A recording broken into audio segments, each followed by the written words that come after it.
हे कृष्णा करुणा सिंधु दीनबंधु जगत्पते गोपेश गोपिका राधा कांत नमस्तुते तप्त कांचन गौरांगे राधे वृंदावनेश्वरी वृषभानुसुते देवी प्रणमामि हरिप्रिय वाञ्छाकल्पतरुभ्यश्च कृपासिन्धुभ्य एव च पतितानां पावनेभ्यो वैष्णवेभ्यो नमो नमः। जय श्री कृष्ण चैतन्य प्रभु नित्यानंद श्री अद्वैता गदाधर शिवासादि गौरभक्तवृंद। हरे Krishna Krishna Krishna Hare Hare Hare Ram Ram Ram Hare Hare. So we are reading chapter 10 of the Bhagavad Gita, Opulences of the Absolute, and we are continuing from verse 21. So chapter 10, verse 21. Adityanam aham Vishnur Jyotisham Ravirashnuman Marichi Marutam Asmi Nakshatram aham Shashi. Of the Adityas, I am Vishnu. Of lights, I am the radiant sun. Of Maruts, I am Marichi. And among the stars, I am the moon. So, this section of the 10th chapter is Krishna responding to Arjun's request for...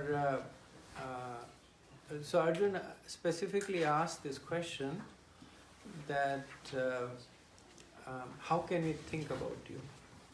Can you give us in a little bit more details your opulences? And then last time we had discussed that Krishna has already spoken about himself at length in the preceding 3 chapters. Beginning from the 7th chapter, Krishna speaks about himself. 8th chapter, he speaks a little bit more. 9th chapter, which is probably the deepest chapter in terms of the relationship between Krishna and his devotees. He speaks about how he interacts and reciprocates both with those who turn towards him and those who do not turn towards him.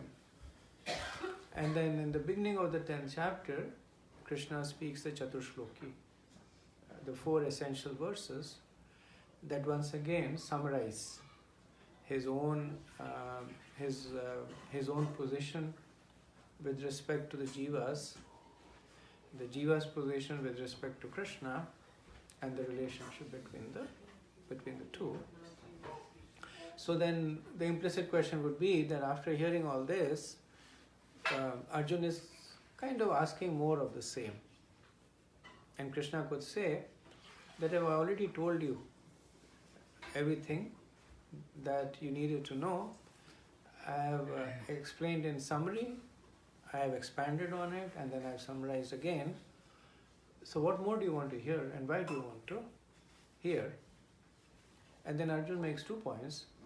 One point that he makes is that the devotees never tire about hearing the glories of the Lord, which means that yes, I have heard your glories, but me and the other devotees, they're always thirsty for more. So we want more. And the second, which is the more relevant to us, is Arjun saying that how can we relate to you in this material world? So Krishna has spoken at length about his spiritual position, and not everybody is advanced to that level. Most of us are looking at spirituality from the lens of materiality. This is our material life, these are our struggles, these are our aspirations. That's our basic platform. From there we are operating and trying to relate to spirituality. And Arjuna is saying is that for one who is at that level, which is essentially most of us, how can they relate to you? So Krishna speaks about 3 ways to see him. And in the 10th chapter he says that how can you see God in matter? This is the essence of the 10th chapter. 11th chapter is how can you see matter in God? So there Krishna talks about his universal form, where the spiritual form is encapsulating the material existence. And then the 12th chapter is how can you see God in God? How can you see spirit in spirit? Which is the more advanced and pristine form. So he takes us through this, through the steps. And some of us who are fortunate, because of the mercy of the acharyas, can walk these 3 steps in our very lifetime. Some of us might get more anchored in one particular step, which is also okay. At least we are starting the journey. But the reason Bhagavad Gita is apparently variegated is because, like the Vedas, it is approaching to a variegated audience. So it's giving a little bit of everything for everybody. Right? In Hindi movies, they have this thing called masala formula, where there's a little bit for everybody. There's romance, there's a villain, he gets beaten up, there's spirituality, so something for everybody. So everybody comes back partially satisfied. And Krishna is the original movie producer. So he's producing the Mahabharata, he's producing Ramayana, he's producing the Vedas and the Puranas, and they're all productions that are not fiction, factually based, but orchestrated in a way that there is something for everybody. And because the Bhagavad Gita is a synopsis of the Vedas, we see the same wood over there. So in the last verse, he had said that he was the super soul, and we had discussed that how Krishna is the super soul of all the levels of material existence. He is the Paramatma with each individual living entity. He is the super soul in our heart, who is guiding us. Sometimes we hear the super soul as the voice of our conscious. Right? We want to do something, maybe wrong, and our conscious says, don't do it. We want to do something right, and our conscious encourages us. And that's the super soul that is guiding us. He's also the super soul as Garbhodaksha Vishnu of the whole universe. And he's the super soul as Karnodaksha Vishnu of the whole material existence.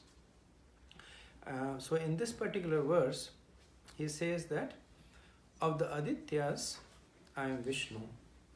Of lights, I am the radiant sun. Of the Maruts, I am Marichi. And among the stars, I am the moon. So, as I said, that Krishna, he presents himself in 2 ways by which we can see him in this material world. One is as the best in the group. So he talks about a group that has a certain feature, and he says, I'm the best. And the second is that he talks about is that I am the essence. So like when he says that I am the super soul of the universe, he's saying I am the essence. If the super soul is not there, everything collapses. So because of the presence of the super soul, the body is vibrant.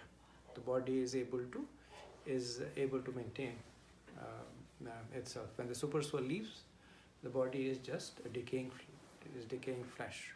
The same body that was so attractive suddenly becomes unattractive there. So he is the essence of the existence. Here he is talking about how he is the best. And Prabhupada uses this opportunity, and I'll follow Prabhupada's steps, to also introduce us to some of the various aspects of Vaishnava theology. So Krishna does not talk about it. To some extent he assumes that when he says he knows, but Prabhupada uses that in his lectures and in the purport also. So it's also a way for us to become more familiar about the various aspects of Vaishnava and Vedic philosophy. So he says, of the Adityas I am Vishnu. So who are the Adityas? The Adityas are the Adityas are the 12 sons of Aditi. Right? So there's Prajapati Kashyap, who has many wives, and one of his principal wives has the name Aditi. Aditi is the daughter of Prajapati Daksha, and she has 12 sons who are considered to be the principal demigods, the principal devas. Among her 12 sons is Indra, Vayu, Varun, Surya. So they are the prominent devas. And Krishna says that of the Adityas I am Vishnu. So does anybody know which of her son is Vishnu?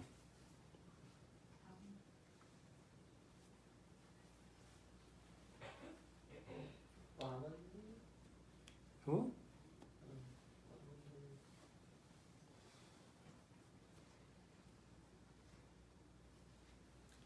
So one of the 12 sons of Aditi, Krishna is saying that of the Adityas I am Vishnu, and that is Vaman Dev. Right? So we have that pastime in the Bhagavatam when the Devas were defeated by Daityaraj Mahabali, and the Devas were in a very bad situation. So Bali Maharaj had taken over the throne of Indra, and he was ruling the three worlds. So at that time, the mother of the demigods, Aditi, she performed severe austerities to have Krishna as her son. And then Krishna gave her the benediction, I will appear as your son, and as your son, I will also return the devas to the rightful position. So Krishna takes birth as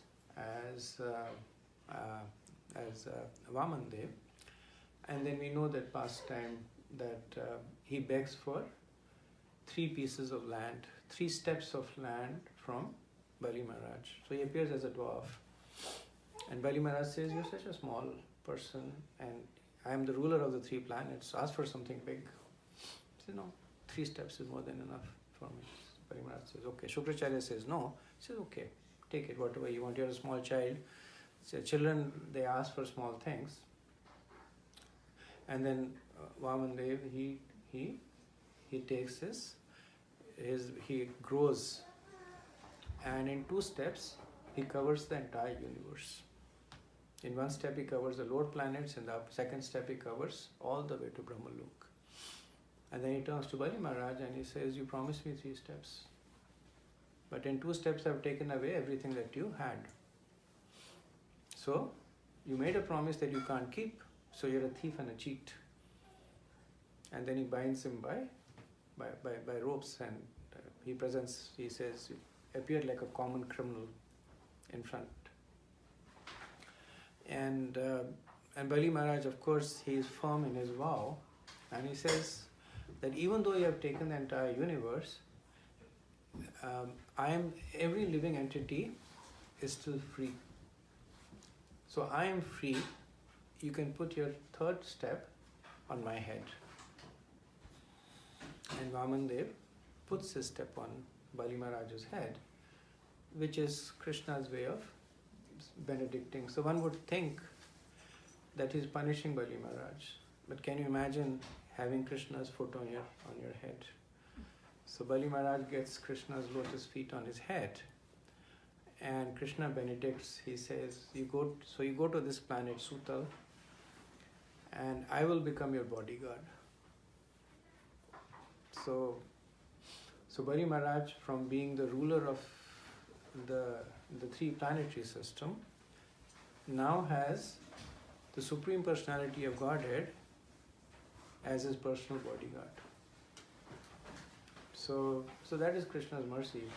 When he takes away everything, he gives a lot more than he takes away. So when Krishna takes, he takes from our two hands. When Krishna gives, he gives with his two hands. And his hands are much bigger than ours. So we can't take all that Krishna gives us. So Bali Maharaj is of the 9 processes of bhakti. So it is said there are 9 processes of bhakti, right? Shamana Kirtana, Smarana Bandhan, Padya Sevan Das, Pujan, Sakhijan, Atma Nivedan. So Atma Nivedan means is the highest form. Atma Nivedan means complete surrender. So Bali Maharaj represents Atma Nivedan, complete surrender to Vamandev. So Krishna is saying then, of the Adityas, I am Vishnu. Of lights, I am the radiant sun. And Prabhupada mentioned in the purport that the sun is considered to be the eye of Krishna. So in Brahma Samhita, Krishna, Lord Brahma glorifies Krishna as having the sun and the moon as his eyes. So when the sun comes up, then 3 things happen. When the sun comes up, we can see the sun, we can see ourselves, and we can see others. So when Krishna comes in our life, these 3 things happen. We can see Krishna, we can see ourselves, and we can see everything around us. When Krishna is not there in our life, it's as if it is night. So when you're in a situation that it is completely dark, then all these 3 things are missing. We don't know ourselves. We identify ourselves with our body. We don't realize we are the spirit soul. We don't see others. We relate to others also in the bodily conception. This is man, this is woman, this is friend, this is enemy, this is relative, this is stranger. So we have this duality, and we don't know Krishna. So we are in these 3 kinds of darkness. So Krishna in both ways says, of the lights I am the sun. So there are so many kinds of lights that come in our life. There is the material light, by which we can understand how the material world is working. So some of us are doctors, some of us are engineers, some of us are bio something. So we have lights on different smaller perspectives. Maybe we know a little bit about how computers work, or a little bit of how our body works. So the small perspectives are there. But when Krishna comes, then it's all illuminating. We can see comprehensively. Just like with the torch, we can see only where the torch is falling. But when the sun comes, we can see everything. We can see ourselves, we can see everything around us without any extra endeavor. Then Krishna says of the Maruts, I am Marichi. So Maruts there are 49 Maruts. They control the life airs. So it is said there are 49 kinds of airs that are there in our body. And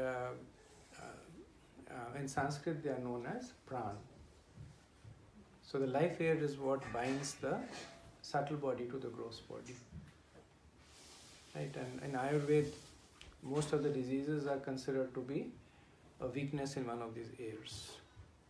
So, and ultimately when one gives up the body, then these airs, they dissipate. So the subtle body then escapes the gross body. The spiritual body, of course, remains within the subtle body. So the origin of the Maruts is also linked with Prajapati Kashyap, that one of the other wives of Prajapati, one wife is Aditi, whose sons are the Adityas. The sister of Aditi is, one of the sisters of Aditi is Diti. And Diti is the mother of the Daityas. So the Devas and the Daityas are actually cousins. And Bali Maharaj is a descendant of Diti. So when Krishna is Vaman Dev, he stole all the land from, all the universe from Bali Maharaj, then Diti got upset about it. So, and there was competition, even though Diti and Aditi are sisters, but because they are co-wives, there is some competition between them. So then Diti said that I will perform an even more severe austerity, by which everything will be restored to my sons. So after taking permission from her husband, she started performing this austerity in view of getting a son who would kill Indra. So when Indra found out about this, he was naturally worried. Indra is attached like anybody else, he's attached to his life. And he knew that Diti has that potency to make it happen. So Indra went to Diti's house and said that, will you allow me to serve you? And so this is where a little bit of the Vedic culture also comes into place, that even though Diti was performing austerities to have a son to kill Indra, and she knew that Indra had come with the sole purpose of disturbing her austerity, she considered Indra to be like her son, which he was, because he is her sister's son. And she said, oh yeah, you're my son, come, you can come. So Indra started serving Diti, but he was constantly looking for some truti, right? In some way where she would make a mistake. And then one day it did happen that Diti went to sleep without washing her feet and without washing her mouth, because the austerities she was performing were very, very difficult. And Prabhupada in the purport, so this appears in the Bhagavatam, the purport writes that these vows that are material vows, that are performed for material reasons, they are very dangerous.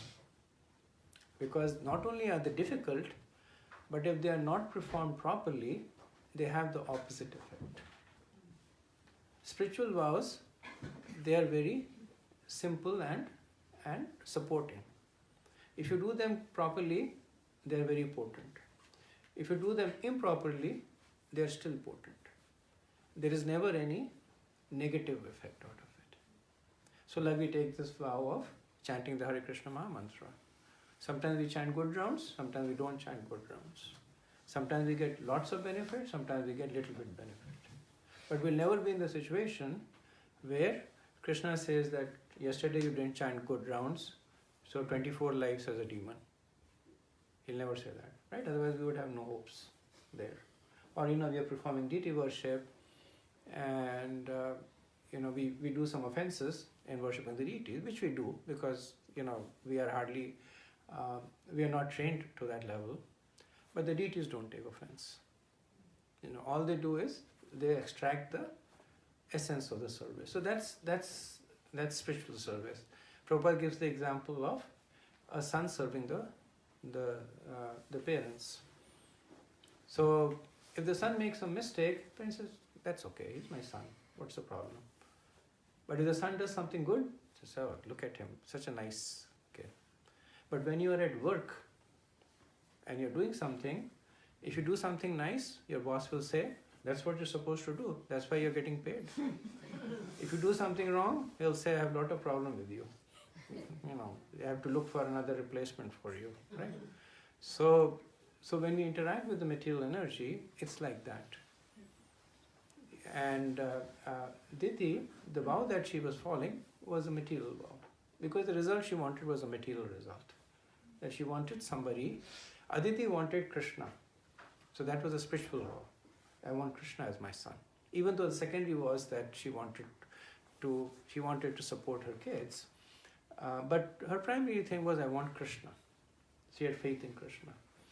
Diti was that I want to have Indra killed. So when Diti made and look at it in a way that it was a small mistake, that she was performing severe austerities, fasting, getting up early in the. So in the Bhagavatam, Kashyap, he explains to her how to follow the vrata, and it's very, very procedural. Get up before the sun rises, do this, at this time do this, at night do this. So when Indra detected this truti, he took a small form, and then he entered into the womb of Diti, and with his vajra, his astra, he cut the embryo in Diti's womb into 7 pieces.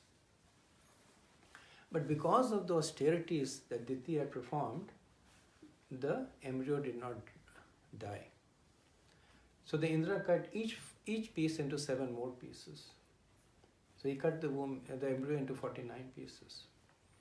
But still the embryo did not die because of Diti's power. And then each of those 49 pieces, they said Ma Rutha. So Ma in Sanskrit means no. And Rutha means don't, you know. So Rudra Rutha means to cry.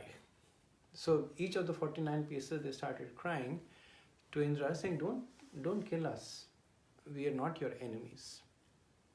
So then Indra understood that because even though Diti's conception was different, but because of the powers of her austerity, they were born with a pious mentality. So Indra said, Marutha, Marutha. Marutha means don't cry, don't cry. So Rutha is like Rudra. Rudra means to cry in anger. So he said, Marutha, Marutha. So that's how they got the name Maruts. And then with his 49 brothers, Indra came out from the womb of Diti. And he explained to Diti that you made this mistake, so I entered your womb, I tried to kill your children, but I did not. And now I can understand that they are my brothers, and I'm taking them back to me. And even though they belong to the family of Daityas, I will give them the position in Devas. So the Marutas are the only Daityas who have position amongst the Devas. And prominent position, because if you don't have your life here, you have no existence. So they control all the winds, all the way from the winds in our body to the winds of the universe. They control all the winds. And of the 49 Maruts, the leader of the Maruts is Marichi. So this Marichi is different. There's a Marichi also who appears as one of the Saptarishis, who appears, who's one of the Manasputras of Brahma. So Brahma has 10 children that appear out of his meditation, like Angira, Pulastya. Marichi is one of them. He's different. This Marichi is the head of the Marutas. And amongst the stars, I am the moon. So nakshatra also means constellation. So when you look at the sky, you can see so many constellations, but the brightest heavenly body during night time is the moon. It's the most visible, it's the most influential also. So in terms of the effect, so like for people who do astrology, they cast the nakshatras as things that affect one's past, present and future.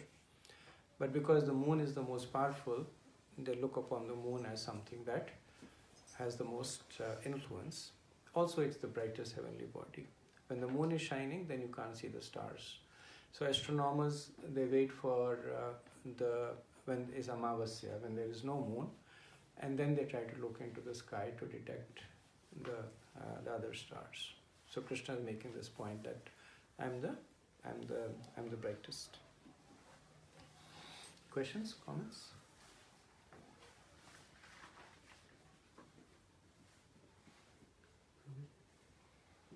What is the speciality of Maricha? Why he is the principal? He is the eldest. Well, he's not the eldest, but he's considered to be the leader of the Maruts. So they all appear at the same time. It's just like amongst the four Kumars, the Sanat Kumar is considered to be the leader of them. So Marichi is considered to be the leader of the Maruts. Yeah. Anything else? So these like devas and daityas are part of material creation or like spiritual world? They're part of the material creation. Material creation. Part of the material creation.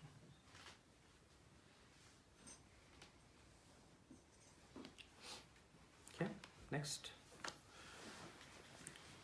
Of the Vedas, I am the Samved. Of the demigods, I am Indra, the king of heaven. Of the senses, I am the mind. And in living beings, I am the living force, consciousness. So Vedas. The Vedas are, so what does Veda mean? What's the literal meaning of the Vedas? Veda means knowledge, to know. So it's explained that the Vedas were divided by Srila Vyasadeva into 4 Vedas. And what is the name of the 4 Vedas? Rig Veda, Atharvaveda, And Yajurveda. And Atharvaveda. Atharvaveda. So these are the 4 Vedas. The Samved is considered to be special because so the Samved is a collection of songs, hymns, and music is actually derived from Samved. The meter, the incantation in the Samved is very, very melodious. So again, this is explained in the Bhagavatam that initially there is only one Ved, which is the Atharva Ved. And the Atharva Ved had everything combined into it.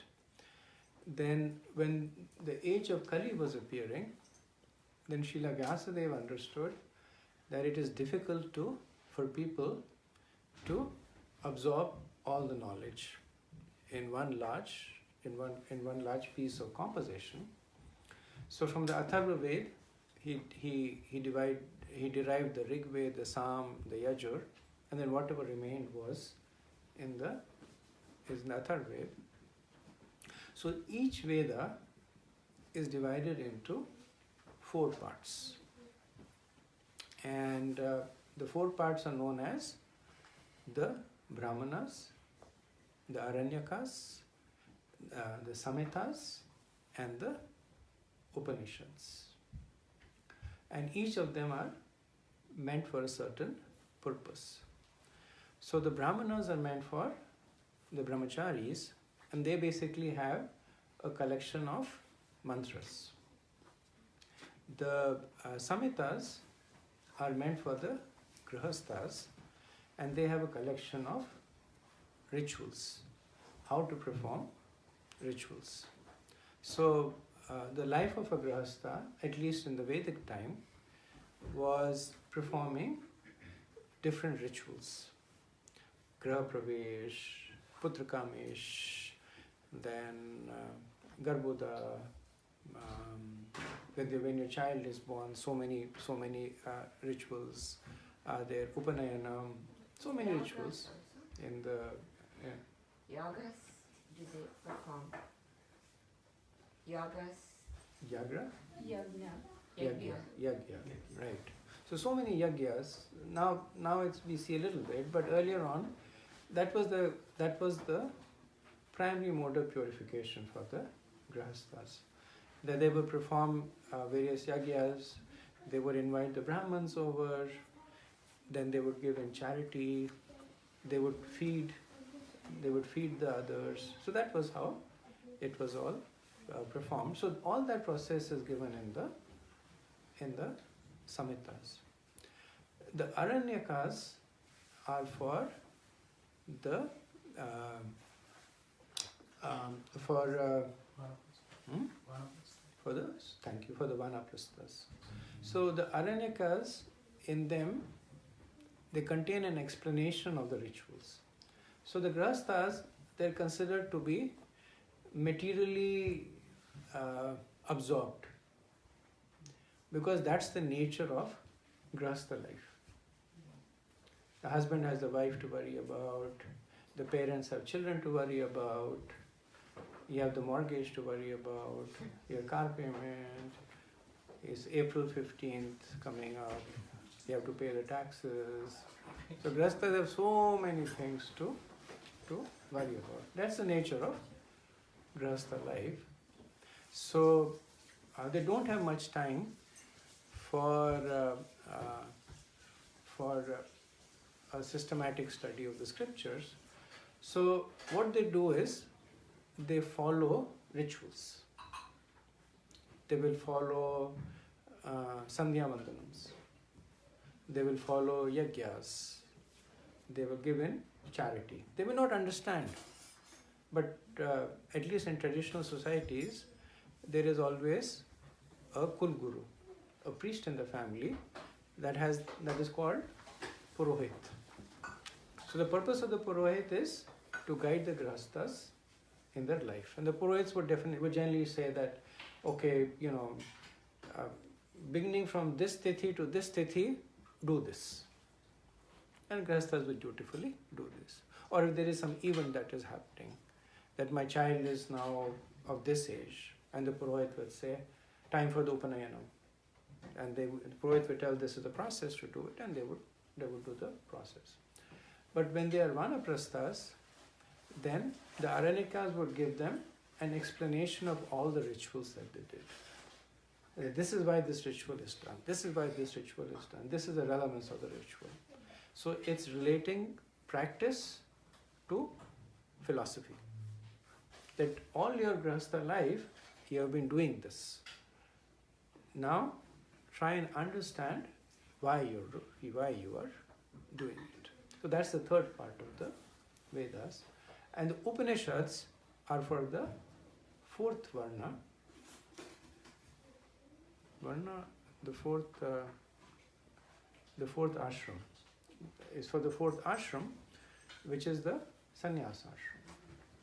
And the purpose of sannyas ashram is to engage in the philosophical study of the Supreme Personality of Godhead. So the sannyasis, when they renounce the material world, what do they engage in? They engage in understanding the deeper purpose of one's existence. Who is God? How do we perceive? How do we understand His influence in our life? So the Upanishads, they answer those kinds of questions. So all the Vedas are divided into these four categories. And amongst the Rig, Sam, Yajur and Atharva Ved, the Sam Ved is particularly applicable to Grahasthas. because the Samved talks about the performance of rituals. Because Grahasthas are materially conditioned, so you perform a ritual, a Brahman comes to your house and then he starts reciting the verses from Samved. And the person will say, he's singing so beautifully. They will not understand what he's saying, but they will get attracted to it. He'll start singing in Sanskrit, the mantras, beautiful meter, beautiful recitation. I know that, when in our family when we were young, that used to attract us so much because we used to have a priest and he would come at different times and he would, I'm not sure if it was Samved or whatever it was, but they would chant these mantras. And we had no idea what he was chanting, but it was so beautiful that he would come and do it once in a while. So Krishna over here says that amongst the Vedas, I am the Samved, because the Samved is the one that is most attractive to the general populace. And amongst the demigods, I am Indra. So that's an easy one to understand, that Indra is the king of the demigods, right? So Indra is, so just like there is a president of the country, there is a position called Indra. So what's the name of the current Indra? Indra, not Indra. So it's like, what's the name of the current president of the US? So saying president is true also, but Trump is the president, right? So the name of the current Indra is Purandar, right? He's the son of Aditi. His name is Purandar, and he occupies the position of Indra. Who's going to be the next Indra? Bali Maharaj. Right? So Vamandev gave this benediction to Bali Maharaj. So that's the nature of Krishna. That when he takes away with 2 hands, he gives with 10 hands. So Bali Maharaj wanted to be Indra. So he took it away, but he gave him so much more. He became his personal bodyguard. He gave him his personal association. He gave him the touch of his lotus feet. And over and above that, he says, you want to be Indra? You will be Indra in the next Manvantara. So Bali Maharaj will be the next Indra. Of the senses, I am the mind. So, we have 5 senses, but according to some aspects of the Vaishnava or the Vedic theology, we have 6 senses. The 6th sense being the mind. So Krishna, later on in the Bhagavad Gita, he speaks that was Mamevam Shajiva Loke Jiva Bhuta Sanatana Manashashta Indrani. That he says Mamevam Shajiva Loka, that all these living entities, they are my part and parcel. And Manashashta Indrani, that I forget the 4th line. The Bhuvan is not here. Huh? Right, thank you so much.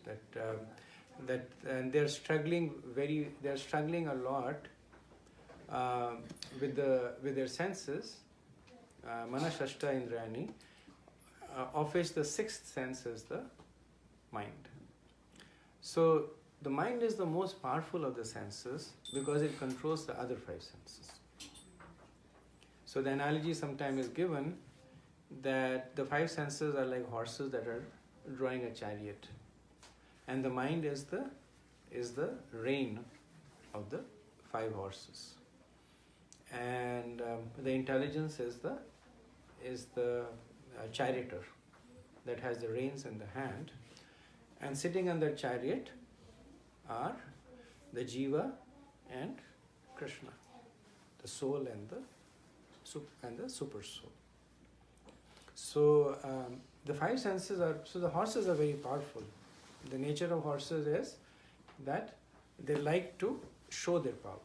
The horses are by nature chivalrous. They like to run, they like to exert themselves. That's the nature of the senses, that they want to engage themselves to the fullest. The tongue wants to engage itself to the fullest, to eat.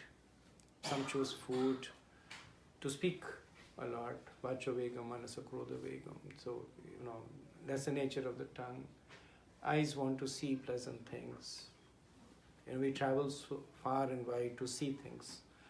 We go to Paris to see Eiffel Tower, and we go to Niagara Falls to see the Niagara Falls. There, it's for the eyes. The eyes want to see it. But more powerful than all the five senses are the reins. Because with the reins, the horses can be controlled. So with the mind, the senses can be controlled. More powerful than the mind is the intelligence. Because the intelligence is holding the reins. With the intelligence with the mind can ask the horse to go in this direction, that direction, make them go faster, make them go smaller. But the intelligence is not considered to be a sense. Intelligence is a lot more subtle. That's why Krishna doesn't say that of the senses I am intelligence. He says of the senses I am the mind. And then of the living beings I am the living force. So here he is talking about how he is the essence. So Prabhupada says that the essence of living is consciousness. The symptom of the soul is consciousness. When and even though Prabhupada speaks very briefly over here, but he speaks very elaborately in different lectures. Where he says that you can replicate everything, but you cannot replicate consciousness.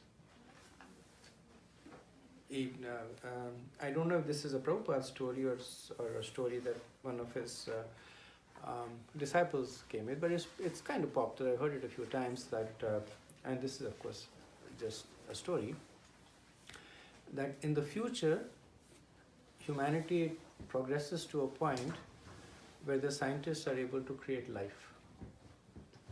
So the scientists challenge God, saying that there's no difference between you and me. You create life, I create life. So they call God for a competition.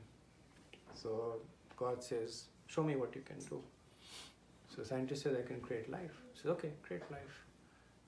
So the scientists, they take a little bit of soil, they take a little bit of water, they take a little bit of oxygen, and they say, okay, now I'm going to create life. And then God says, no, get your own soil. Don't use my soil. There.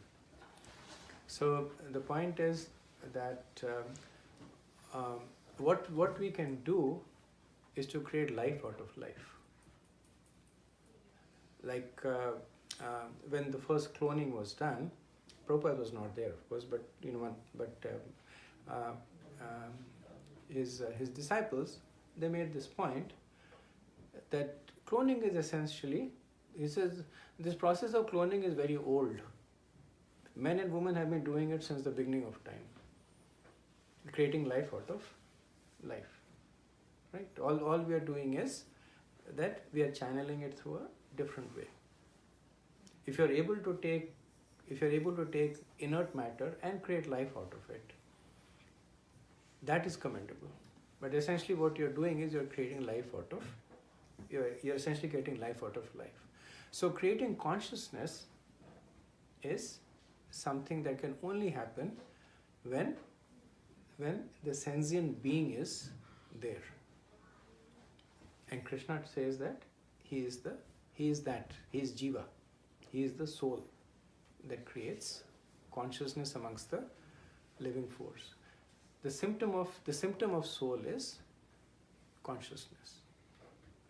In some cases it is covered, in some cases it is not. Amongst the devas, the consciousness is more vibrant. They are much more sentient than we are. We are more sentient than the animals because their consciousness is covered by the mode of passion and ignorance.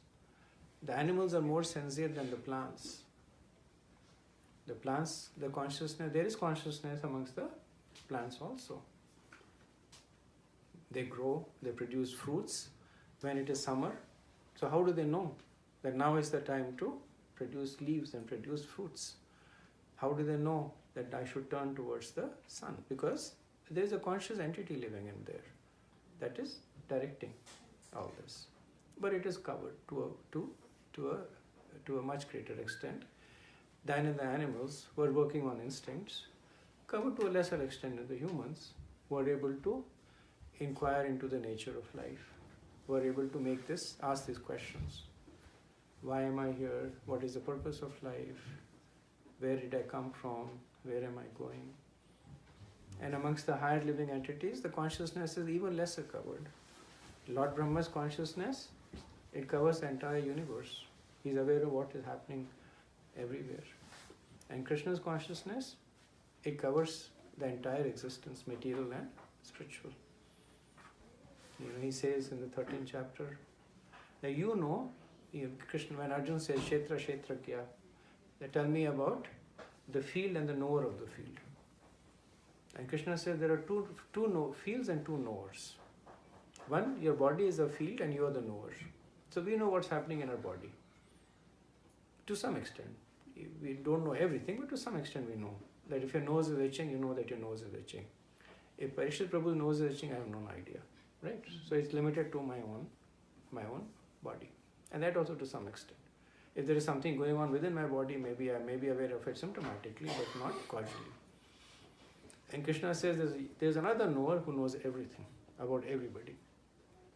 And that is Krishna. So that is why he is known as the supra-consciousness. He knows everything about everything. So here Krishna is defining himself as the essence of every living being. That symptom of consciousness. Okay, questions, comments?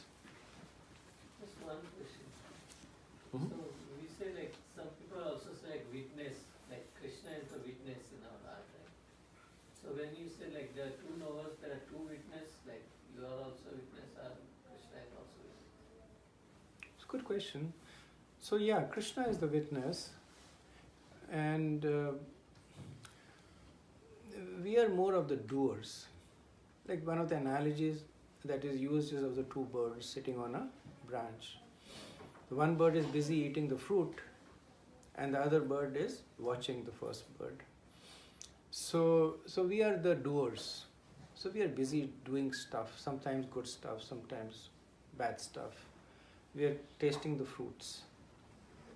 And Krishna is the witness, Upadrastanu Mantasta Varta Bhota Maheshwara. So he is the second witness who is observing all that is happening. Through him, we are also creating our future good and bad reactions. So Krishna witnesses that this is good, this is bad, and through that we are setting us up for our future life. And he is also witness to our desires. So why do some people take birth in a certain form? Right? Because of the desires.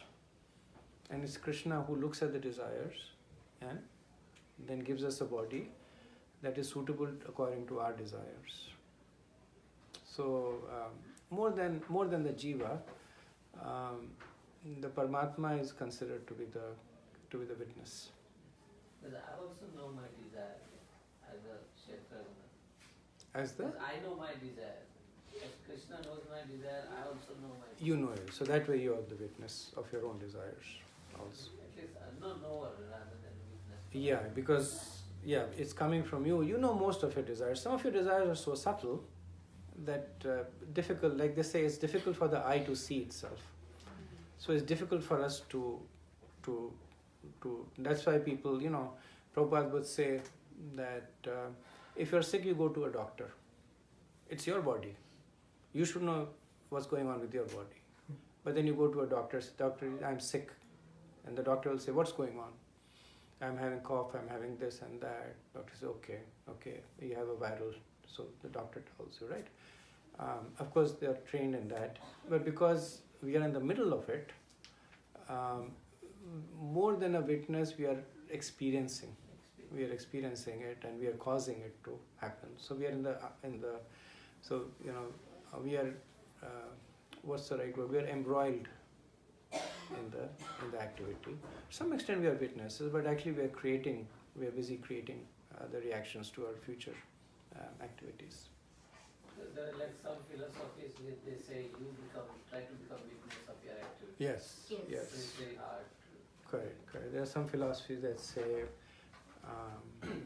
try to step out of yourself, try to see yourself.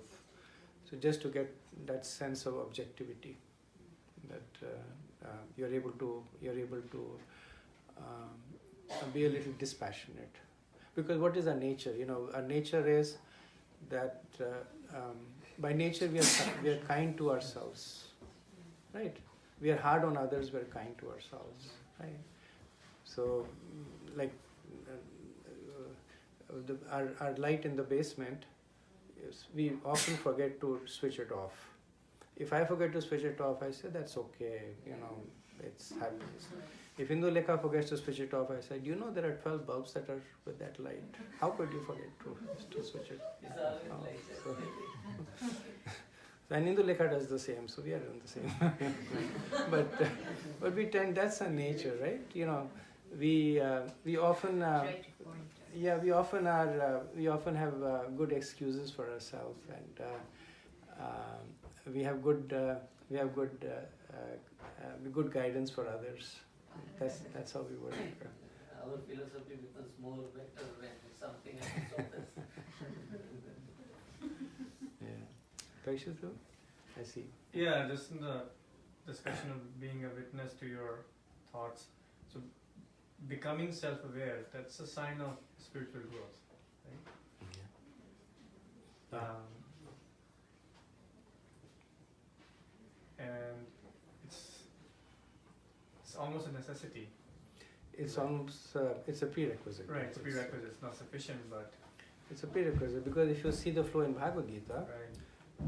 the first set of instructions Krishna gives to Arjuna is being self-aware. Yeah. Right? He says you're not the body, but you're the soul. And then on that he builds everything else. Now, difficult for us to experientially be at that platform. I mean, we have been reading the Bhagavad Gita for such a long time. We are practicing bhakti, but can we truly say that we believe that we are not the body? Yes. Can we truly say that we act on that platform? No. Right? We are still attached to the body. We are still attached to things that are attached to our body. So that does not mean that we don't have a right to practice bhakti. That does not mean that we are practicing it artificially. All that it means is that we have taken the first step in the journey and waiting to take the second step. But unless you take the first step, you can never take the second step. Yeah? I think good point. Janki? If mind is Krishna, then why are we struggling more? Why are we struggling? He's the sixth sense, that's him. So why the spirituality? Why even do all this? We should know it all. I don't follow your question. Or somebody else can explain the I'm question. just saying that if it's the sixth sense and if sixth sense is Krishna, that means everything is in Krishna only. So then Krishna knows everything. So then that means we also, it's like transitive property equals B equals C. So that we're saying that Krishna knows everything. She's literally taking mind is Krishna. So Yeah. if mind is Krishna, that is what he's saying in that verse, that I am the mind. He's not, I understand your question now. So he's not saying that the mind is Krishna. So he's saying that just like the mind is the most powerful of the senses, I am the most powerful. Okay, so analogy. He's using analogies, right, to indicate. I got it. So he's like the moon, he's the... it's an analogy. Correct. So I think before I started the 10th chapter, I spoke a little bit about, I think that day you were unwell, about how to read analogies. Analogies are not they are not tattvas, they are not literal truths, but they carry in them a mnemonic, a way for us to understand. Right? Like if somebody says, I think that's how I explained it, somebody says to a woman that he likes that your face is like the moon, right? So it's an analogy of a certain aspect. That the moon, it looks, when it is full moon, it's beautiful, your face is beautiful. But then she won't say that, my face is not in the sky. What do you mean? Is my face in the sky? Or does my face shrink every day? Or does my face have black holes on it? Right? So it does not contain any truth in it. Yeah. But it contains, and that is decided by the speaker. So Krishna has decided, he's talking about his vibhutis, that how can you understand me? And he's saying you can understand me as being the best of the best. Right? So that's why he's saying that. Of the senses, I am the mind. Of the senses, the greatest and the most powerful is the mind. I am the greatest and the most powerful. Right? It would be good if our sense was Krishna, I right? was Then going you're to say, right. you just blew my. I was so excited that now I don't It would have be to good, worry. right? If Krishna was really our mind, then we are automatically Krishna conscious, right? So then we won't have to do anything. Yeah. Malika, I see you also. Prabhuji, so what comes in between us and the self and being self-aware is our false ego. Is it? And this The verse, false ego, yeah. So complete your question. So this verse, Krishna, in the Bhagavad Gita, Prakriti Priyamanani, Mm-hmm. you think to repeat, or you think you have done things in the material world, but it's Yeah. actually you've been bewildered by a false ego. Yeah. If you boil it down to, then ultimately, the verse Prakriti Kriyamani Gunakarmani Sarvasha Ahankara Vimudatma. Ahankara is your false ego is the one. So, the false ego is at the most subtle level. It is the one that is covering the consciousness of the soul. And the false ego manifests itself as contaminated intelligence. The contaminated intelligence manifests itself as the bewildered mind. The bewildered mind manifests itself as uncontrolled senses. Right, so then that's how that thing. But if you catch something at the root, then the secondary part of it will automatically dry away. But the converse of it is, the catching something at the root is very difficult also. If there is, like they say, if there's a tree with a thick trunk on it, big tree, then they will cut off the branches, they will cut it off to manageable parts, and then they will cut off the trunk, and then they will uproot it. They won't just go, it's difficult to uproot it. So the false ego is so subtle that it is difficult for us to attack it. So we never try, we take Krishna's help, the whole process of chanting, the whole process of deity worship. When we give obeisances to the deities, we are doing two things. We are attacking our false ego. Right? What does a false ego say? Everybody should give obeisances to us. Right? That's what our false ego says. We go to the deities and give obeisances, then we are saying, fine, everybody else should give me obeisances, but at least I am giving obeisances to you. Right? At least to some extent we are.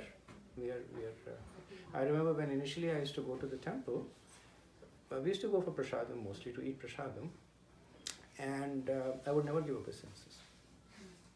So, because from India you have some piety, so I would do like this, or maybe I would put my forehead on the floor, but I would never do ashtang, because I just thought that it's too sentimental and my clothes will get dirty also. So, but actually it was false ego. It's actually false ego. Earlier on it was covered to this extent that even for the deities I did not feel it was needed. And then by mercy of Vaishnavas, at least I can do that with some level of sincerity. So that to some extent separates our false ego. But otherwise, on our own, having that, developing that ability to weaken our false ego it's difficult because we are operating under the influence of the false ego. Prabhupada gives the example of that there is a person who's possessed by a pret. Pret is like ghost. Person by a ghost, and then you go to the person and say that you expel the ghost from your body. The person cannot do it because he's already weakened. The ghost is already in control. So the only way to do it is you call somebody who's an expert in that, they chant the mantras, they do that, and they extract the ghost. So that way we are covered by our false ego. Difficult for us to expel it. So we take help from Krishna and we go the other way around. We know the false ego is too powerful for us. So what we do is we try and control our senses. If we follow. Or we surrender. So we do the sandwich program, right? So we surrender to control our false ego, and then we come top down. So we control our senses. How do we control our senses? We fast on Ekadashi. We get up early, and we try to be suchi. We try to be clean. We try to be clean in our eating habits. We try to be clean in our thoughts. We celebrate. So we control our senses. We control our mind by studying scriptures. We control our intelligence. So we also come from this way. We also come from bottom up and top down. But ultimately, we take shelter. Yeah. So, Prabhu, Thank you. Prabhu, 1 minute. I have Rajneesh, and then I'm. on the same You have the question. question? Okay. I've seen a few of my relatives, they don't want to go down. So is that their ego, or is just they're not aware of his power? In my case, I can tell you it was definitely my ego. I don't know, different people may be coming from different places. Maybe some people have problems in the knees, they can't go down. And some people, they give mental obeisances. They're embarrassed. They want to do it, but they don't want to do it in front of everybody. Exactly. Shy. They may be shy, so Yes. they give mental obeisances. Difficult to judge from the externals. Because my husband, he never goes down, so I always say, please put your head down. So he says, I'm okay. He knows what I'm doing. So I always have this question in my mind, why he's unable to do that. Yeah, so Yeah, different so- people, Same thing with Rajaram too. same thing, right? So different people come from different, some people are shy. Exactly. They feel shy doing it. Yeah. Doesn't mean that they are improperly situated, just they're shy Yes. doing it. Some people are proud. They say that, whatever reason that I don't, I consider myself to be at the same level. Or some people are philosophically differently situated. They say that, oh, this is just stone and marble and iron and whatever it is. Why should I board there? So, variety of, difficult to judge based on the externals. Yes? Similarly, Prabhuji, it's not necessary that everybody who goes down really is at that time Sincere, surrendering, yeah. right? So it could just be that you're used to something and some people are not used to it, or they don't consider it important to make it like a physical gesture. Yes. They may still mentally really want to surrender. Yes. So you're right. Normally I would agree with you, but in this case I would slightly disagree with you, because even if a person bows for the wrong reason, he's still doing the right thing.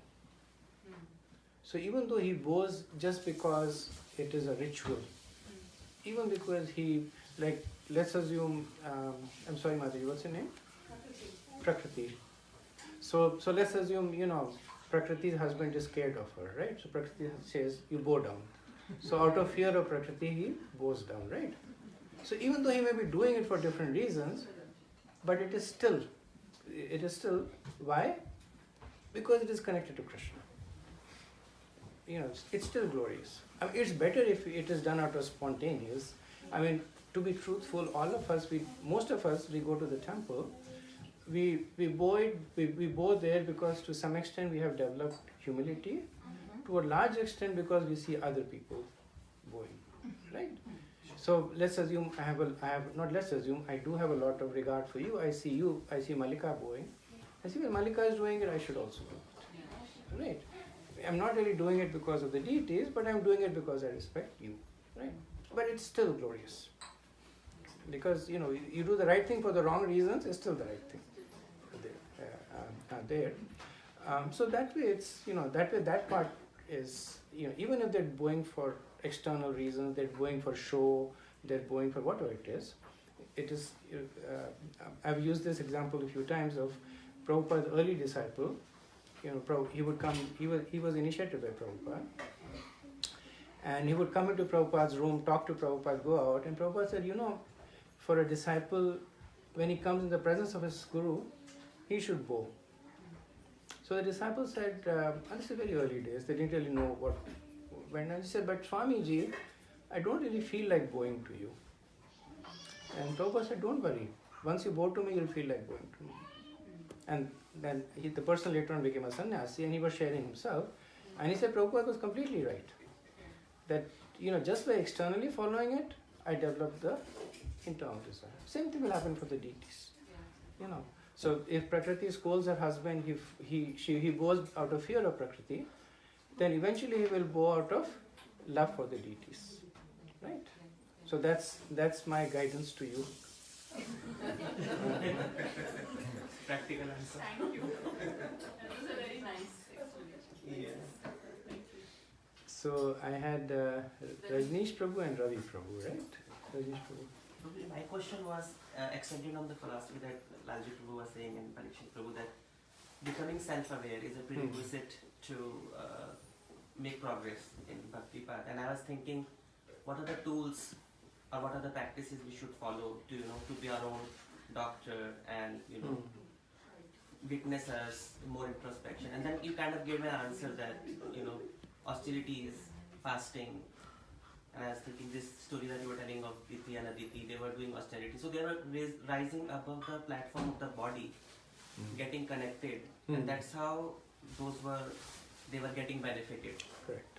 So I think I got my answer from your video. Yeah. And in the Bhagavatam it is explained that self-awareness has two aspects to it. Material detachment and spiritual attachment. Right? So if we follow these two. The verse that describes it is Vasudevya Bhagavate Bhakti Yoga Prayojita Janatyashu Vairagyam Jnanam Cha Ayutukam. So Vasudeva Bhagavate Bhakti Yoga Prayojita. What happens when you follow Vasudeva Bhagavate? What happens when you follow devotional service? Janatyashu Vairagyam. So Vairagyam is material attachment. And Jnanam Cha Tad Ayutukam. And you develop causeless understanding of Krishna. So our current situation is opposite. We have spiritual distaste and material attachment. Right? So our current situation is opposite because we're conditioned that way. And when we make progress, and we can see that in our lives, it's not like it goes from one end of the scale, but we see gradually that thing happening. We develop more and more material detachment. That devotees by nature, they don't hanker so much for, within quotes, material things like fame and glory and wealth, and they want to lead a simple life, a satisfied life, but they do hanker for spirituality. They do hanker for devotee association, they do hanker for Krishna Katha, they do hanker for bhajan kirtan, they do hanker for service. Right? Again, it's a dial that moves gradually. Right? So the self-awareness is driven by these two things.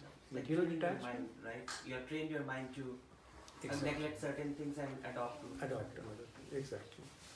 Thank you. So Ravi Prabhu and Prabhuji, you were explaining Malika Mataji about that possessed by the ghost thing. So So, does it mean that like our false ego is kind of dictating terms on the soul? It is in a way that so the influence of the false ego on the soul is one of the things that it is easy to understand conceptually and difficult to understand it in terms of like how does the mechanics work out. It's a mentality, So, right? it's like the mentality. One of the Yes. example that is given is that you have light and then you cover it with like paper, and the light is still the light, Sure. but the light comes out as red or yellow or green. So the false ego is very subtle. You know, it covers the soul, and through the covering of the false ego, the soul sees itself and everything around it differently.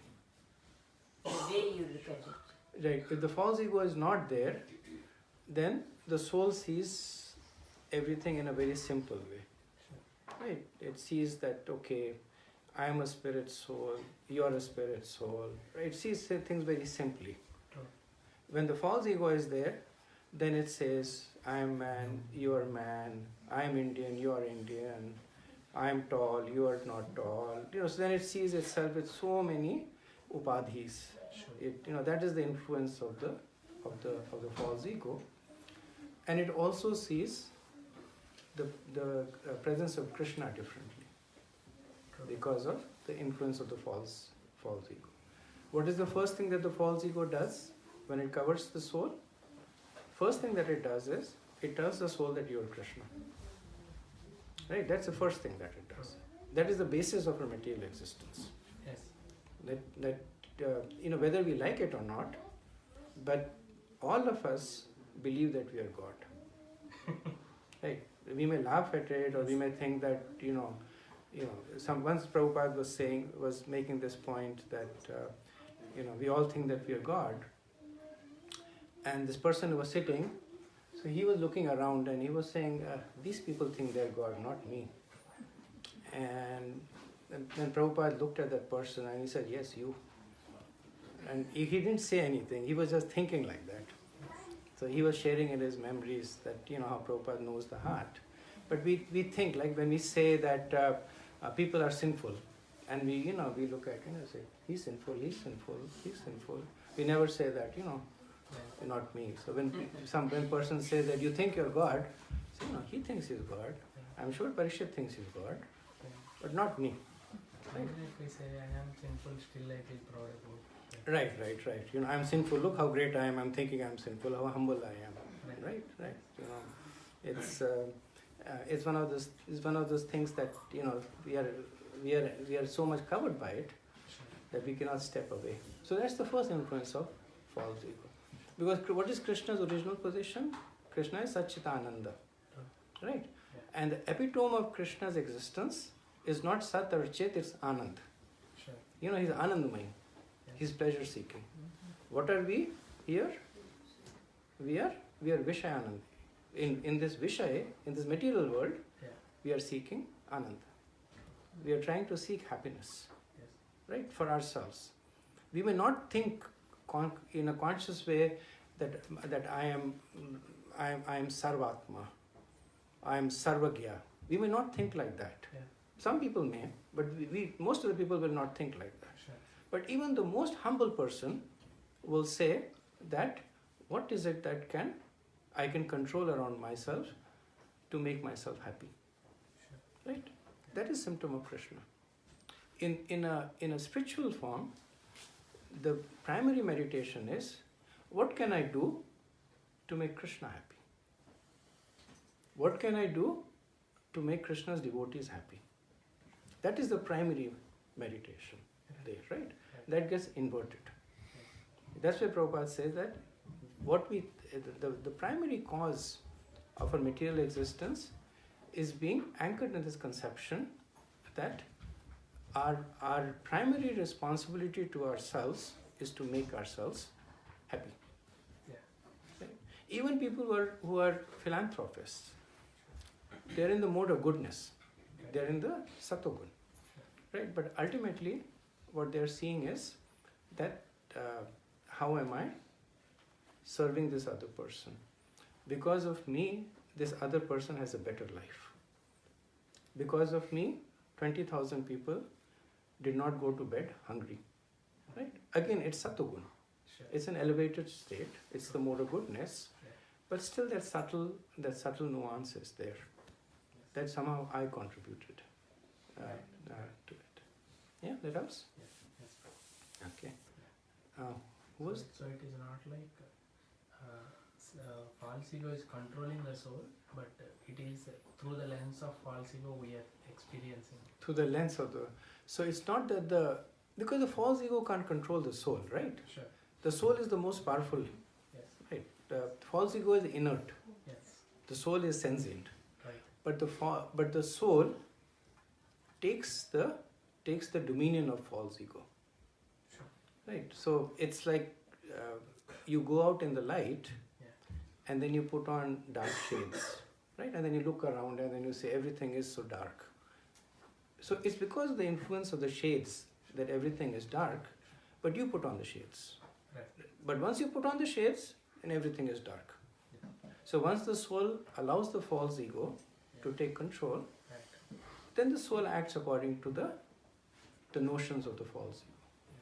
Because if the false ego was more powerful than the soul, then there'll be no point in us doing anything. Right?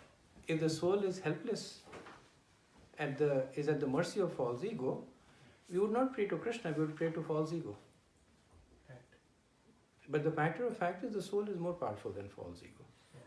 The only thing is you have to be convinced Right. that I will not be influenced Yeah. by the ahankar. Yes. Yeah? Yes. What is the meaning of ahankar? Ahankar. That I am the doer. Everything around me is happening because I am willing it. I am responsible for my own happiness. So I will make it happen. That is the most subtle form of our contamination. Yeah? Thank you so much. Yeah, thank you. I've seen certain meditation techniques wherein before they meditate, whatever they have, the way they do to connect to the God, Yeah. it's not in Krishna consciousness, but before that, they put all their upadhis on the side, and they have a set of things. I'm not Mr. My name is not Rajneesh. Yeah. And they put all their upadhis aside, and then they start whatever way they want to meditate, and that way they're Correct, practicing correct. kind of. Right. There's a verse actually that describes that Sarvopadi Sarvopadi vinurmukta tat pratvena Sarvopadi vinurmukta tat pratvena nirmala. Forget the other two lines, but same. The first Sarvopadi vinurmukta. That once you're free of all the upadhis. What are upadhis? Upa means close, and adi is adhikar. So upadhi means that these are my rights that I hold close to myself. That I have the right. So I am the the master of the house. So I have the right to ask for puri aloo to be made in the house, right? Because I am the master of the house. I am the father of my son. I have the right to expect him to follow my instructions. That I am the so you are the manager of your team in India. You have the right to ask them to follow your instructions, right? Tomorrow you are the vice president. Your upadhi is bigger, so then I have the right to ask these people, right? So these are upadhikars. These are my upadhikars, right? And then sarvopadi vinirmukta. When you set them all aside, all the upadhis aside, what remains? Tat pratvena nirmala. That when you're purified of all of them, then the only thing that remains is your intrinsic adhikar. And your intrinsic adhikar is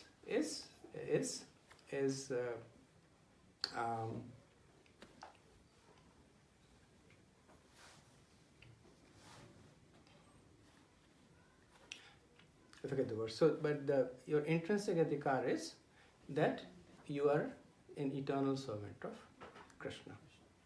So that you don't have to cultivate. that is intrinsic. You have a piece of silver that is black, and you rub it and rub it and rub it, and then the silver shines through. You don't have to shine the silver. Like when we say we are shining the silver, we are not shining the silver. We are actually taking away the coverings of it. So sarvopadi vinirmukta. So we are taking away the covering, and then the intrinsic nature of the soul comes through. Yeah. The words will come to me later on, but that's the short answer. And these padis probably they go away because they are practicing that way for that short duration. As soon as that period is over, they come back maybe much faster. They come back, but they don't come back as much. Okay. So you practice more. So you start from 100, 99 comes back, then 98 comes back, and then eventually there is more silver and less covering there. Yeah, you have to be honest. Parikshit Prabhu, you had a question? So this is going way back when you were describing something. I think you described the necessity of having a guru in your explanation indirectly. So you were saying how false ego manifests itself as contaminated intelligence. So we're talking about self-awareness, right? So we cannot always be correct in our self-awareness. Right? We can assess, okay, we did this manner and this manner, so our assessment of our behavior may be right or wrong, right? It's influenced by our intelligence, right? Correct. And if our intelligence is contaminated, then we need someone to correct us. Correct. To refine our self-awareness. We cannot rely on ourselves to be fully self-aware. Correct. That's why we need a guru. That's why we need a guru. Right, you're right, and that's why you go to a doctor, right? Because the doctor knows the science of medicine, and also has the objectivity that is needed. So the guru knows the science of the scriptures, and then also has the objectivity. So he can tell us what we may be experiencing, but not seeing. So he can tell us. Like we go to a doctor, we share what we are experiencing. That I have headaches and I have this and that, but we are not seeing what is causing all that. But the doctor can see, can see that there is some dosha that is there, right? The spiritual master can see that. So the words I was trying to think was Jivere Sarupoi Krishna Nityadas.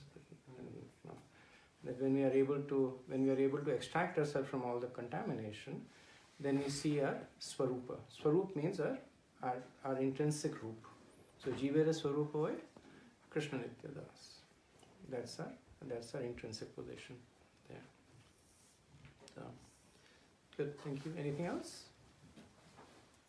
Just Go ahead. if anybody is interested in listening to Soundbed, go to YouTube. It's beautiful to listen. Just Okay. a comment. Okay.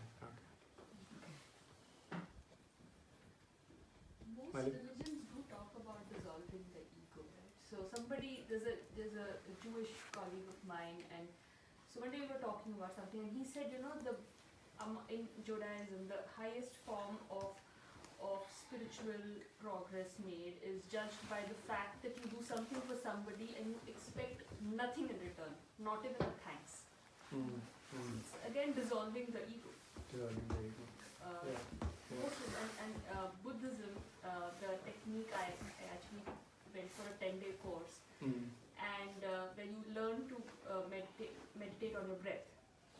And towards the end of the session, the last 2 days, Goenkaji, who's actually initiated this movement in India, he says that you realize that everything that has happened to you is because of you.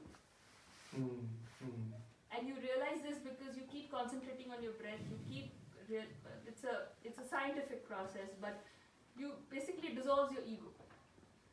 It makes you see things more objectively about your past experiences, all your hurtful memories, all your even the pleasant memories. So everything you start seeing it in the same light. And the interesting aspect of it is that superficially it might seem disturbed, like when you say to somebody is suffering, and you say that actually there's only one cause, because when we're suffering, we generally try to externalize the cause of suffering, right? We say that I'm situated okay, but that person came and hit me from behind, or I'm fine, but this person is the cause of disturbance in my life. We always try to externalize it. So if you go to such a person and say, no, you're the cause of your own suffering, superficially it may appear to be cruel, it may appear to be counterintuitive, but you're right, actually it's most liberating, that if you understand that nobody else is responsible for your suffering but you yourself, then it liberates you from this sense of not taking responsibility of your action. Right? So if I'm suffering and I'm saying that Ravi Prabhu is responsible for all my suffering, I will never take any actions to correct it. I will keep going to Ravi Prabhu and say that, you're the cause of my suffering, now do this, now do this, now do this. And he's like, what am I doing? I'm not doing anything. Right? But even if he changes whatever he does, it's not going to, because he's not even the cause of my suffering. So the same thing when we are, the law of karma is that whatever you do, the reactions will come to you. Other people are simply the agents of your reaction, right? But once you actually understand that position there, then you take ownership of your own life. You take ownership of your future. And then, as you say, that is when you start dissolving your false ego. Because you're no longer in this position that I am right and you are wrong. You're no longer in the position that other people owe me my happiness. The other people are cause of my distress. Right? And then you start working on the more factual platform. Yeah. Thank you for sharing that. Also, this book, The 7 Habits of Highly Effective People, there's this term called the aha moment. Mm-hmm. Where you start realizing that you probably do not know the full truth. You have your own version, which is also a little bit like that. Correct. And it is indeed okay, so we'll stop over here. Srila Prabhupada ki Jai.